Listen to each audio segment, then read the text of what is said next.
Soal kam arkanut tolaki, kam iku ono piro arkanut tolaki utawi piro-piro rukunnya tolak. Kam iku ono piro arkanut tolaki utawi piro-piro rukunnya tolak. Jadi yang punya rukun itu bukan cuma rukun Islam, bukan cuma rukun iman, bukan cuma rukun jual beli dan yang lainnya, akan tetapi tolak pun ada rukunnya. Seperti kemarin nikah. Nikah itu ada punya berapa rukun? Ada 5. Ada suami, ada istri, ada wali, 2 saksi, siwat atau ijab qabul. Yang laki-laki harus hafal. Biasanya dari pihak KUA sebelum menikahkan ditanyakan, Mas, rukun nikah ada berapa? Mau nikah tapi nggak hafal rukun nikah ya. Jadi mulai sekarang harus dihafal haikal. Oh, rukun nikah ada 5. Zauj ada suami, ada zaujah ada istri. Terus ada sigot ijab qabul, kedua saksi. Terus ada wali. Artinya rukun itu harus lengkap. Harus lengkap. Kalau satu saja ada yang kurang, ini secara mazhab Syafi'i. Nikah tapi nggak ada walinya, ya nggak sah. Nikah tapi tidak ada istrinya umpamanya, yang perempuan nggak ada, tidak sah. Entah mau nikah sama siapa ya. Jadi harus komplit. Nikah tapi harus ada ijab qabulnya, isi ghot. Jadi harus lengkap atau komplit. Ini rukun tolak juga ada 5. Jawab arkanut tolaki. Arkanut tolaki utawi piro-piro rukunnya tolak. Arkanut tolaki utawi piro-piro rukunnya tolak. Khamsatun iku ono 5. Rukunnya tolak itu ada 5. Yang pertama siwatun, siwat ucapan. Seperti tadi tolak tukih, saya menceraimu. Siwat atau ucapan. Sekarang masalahnya kalau akhras bagaimana? Suami yang tuli, ya, suami yang tuli. Bagaimana? Maka cukup bi isyaratin mufhimatin, dengan isyarah yang memahamkan pada orang lain. Paham ya? Nah, karena memang dia tidak bisa bicara ya, apalagi mau mencerai istrinya. Bicara tiap harinya nggak bisa. Bagaimana? Kan mesti ada yang faham, ya, isyarahnya. Maka untuk akhras orang yang tuli ya cukup bi isyaratin mufhimatin, isyarah yang memahamkan. Ucapan ya seperti tadi. Terus tolak itu ada 2 ya. Ada yang secara langsung, ada yang tidak. Tidak itu maksudnya digantungkan dengan masalah lain. Kalau langsung jelas, wis, mulai sekarang saya menceraimu umpamanya, itu langsung. Ada yang taklik, taklik itu menggantungkan dengan perkara lain. Contohnya, in dakhaltid dar fa anti taliqun, wis, enggak boleh masuk rumah ini. Kalau terpaksa masuk, maka antara kita terjadi perceraian. Ternyata masuk. Ketika masuk rumah itu langsung dengan sendirinya terjadi tolak. Tapi kalau tidak, selama masih belum masuk rumah, berarti belum terjadi. Itu namanya tolak mu'allaq, taklik. Taklik itu dihubungkan dengan perkara lain atau dihubungkan dengan waktu. Ketika masuk bulan Ramadan umpamanya, maka antara kita terjadi perceraian. Ternyata masuk bulan Ramadan, dengan sendirinya terjadi perceraian. Itu namanya tolak mu'allaq. Kalau yang biasa itu namanya munajjaz. Yang kedua wa mahallun dan tempatnya.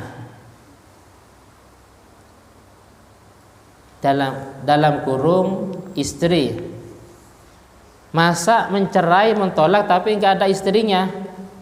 Paham ya?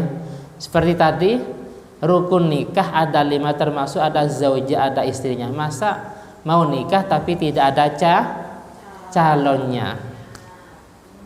Dan harus jelas ya, harus jelas atau muayyan. Sama dengan ini, istrinya 4, maka tolak itu harus mengarah kepada salah satunya.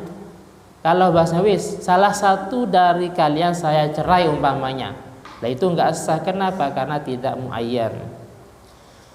Terus wa wilayatun alaihi, wa wilayatun dan punya kekuasaan, wa wilayatun dan punya kekuasaan alaihi atas tolak. Dalam hal ini berarti wakil.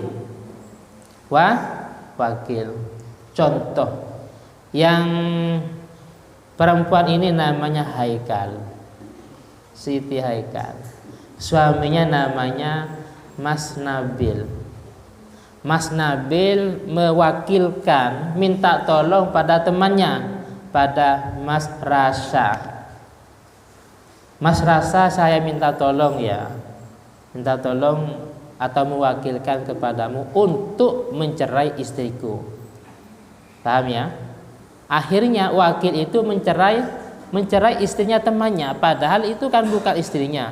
Karena sudah mendapat mandat dengan akad wakalah tadi, dengan akad taukil mewakilkan, maka itu boleh-boleh saja. Seperti dalam jual beli, termasuk rukun jual beli itu barang yang dijual harus mamlukah, harus milik sendiri, atau bukan milik sendiri tapi dia punya wilayah, punya kekuasaan, seperti para apa yang di Indomaret ya kan, itu kan bukan miliknya sendiri tapi punya bosnya, berhubung sudah punya wilayah ya kan, sudah punya wilayah maka atau kekuasaan, maka mereka berhak atau sah untuk menjual belikan barang tersebut. Para karyawan umpamanya, itu kan bukan barangnya sendiri tapi punya atasannya, tapi sudah wilayatun alaihi, sudah punya kekuasaan, maka para karyawan berhak atau boleh-boleh saja untuk menjualnya. Sama dengan ini, dan itu kan bukan istrinya. Oke, bukan istrinya tapi sudah mendapat akad wakalah mewakilkan dari yang suaminya. Otomatis dia berhak untuk menceraikan. Atau seperti ini, orang tua, dalam Fathul Mu'in itu ada, orang tua menyuruh anaknya, Mas minta tolong sampaikan ke ibunya ya, sampaikan ke ibunya bahwa saya sekarang sudah mencerainya. Ternyata anaknya menyampaikan kepada ibunya, bagaimana? Sah tolaknya, berarti anak itu statusnya wakil. Terus selanjutnya waqasdun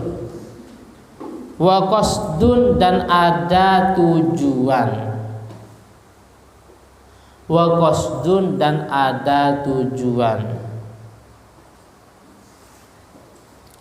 Tolak itu harus ada tujuan. Karena begini, tidak mungkin mengungkapkan kata-kata tolak kalau memang tidak ada tujuan. Paham ya? Contohnya, yang tidak ada tujuan, orang yang dipaksa atau mukroh. Jadi qasdun itu ada tujuan, dalam arti lain mukhtarun, memang berangkat dari kemauan sendiri. Contohnya yang dipaksa, mungkin karena tidak setuju dari pihak orang tua, akhirnya memaksa anaknya untuk mencerai istrinya. Tapi paksaan dalam fikih itu perlu catatan. Paksaan dalam fikih itu ada ancaman. Mas, kalau tidak dicerai istrinya, maka rumah ini mau diambil alih umpamanya, sekarang juga mau diambil alih. atau berbagai macam ancaman. Atau begini, ada orang lain, pihak ketiga ini mencintai wanita yang dikawin oleh si A. Akhirnya si A diancam, Mas, kalau tidak dicerai istrinya, maka sekarang juga mau dibunuh umpamanya. Sekarang juga hartanya mau diambil. Atau sekarang juga rumahnya mau dibakar. Akhirnya dicerai. Maka perceraian semacam itu dianggap bukan atas dasar tujuan. Artinya bukan kemauan sendiri sehingga cerainya itu tidak sah karena dipaksa. Bedanya kalau ancamannya itu bukan pada waktu itu. Contohnya kalau tidak dicerai istrinya, maka besok rumahnya mau dibakar, besok mau dibunuh. Ancamannya besok. Karena besok ancamannya ternyata mengungkapkan tolaknya sah. Kenapa? Karena itu dianggap kemauan sendiri. Karena dia masih bisa melarikan diri, masih bisa minta tolong atau minta bantuan kepada orang lain. Paham ya? Jadi kebalikan dari qasdun itu orang yang dipaksa, tapi istilah paksaan dalam fikih itu ada ancaman, at-tahdid namanya. Ancaman halan, ancaman memang pada waktu itu kalau tidak mencerai hari ini juga mau dibunuh umpamanya. Paham ya? Itu yang dimaksud cerainya tidak terjadi karena memang dipaksa atau tidak ada tujuan. Lah sekarang cerai itu tetap sah. Ini catatannya. Nah. Jadi sana. Di luar.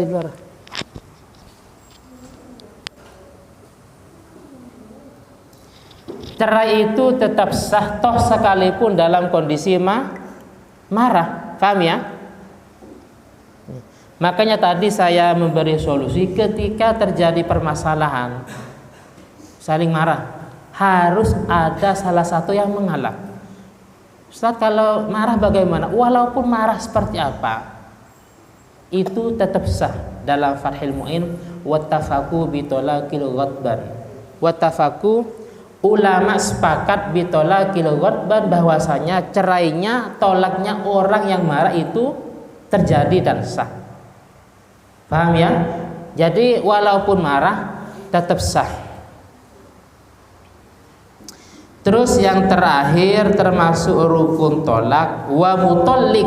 Nah ini, wa mutallik dan suami yang mentolak. Wa mutallik dan suami yang mentolak. Masa ada tolak tapi tidak ada yang mencerai? Artinya apa? Yang mencerai itu harus suaminya atau harus laki-laki yang sudah diwakilkan dari pihak suami.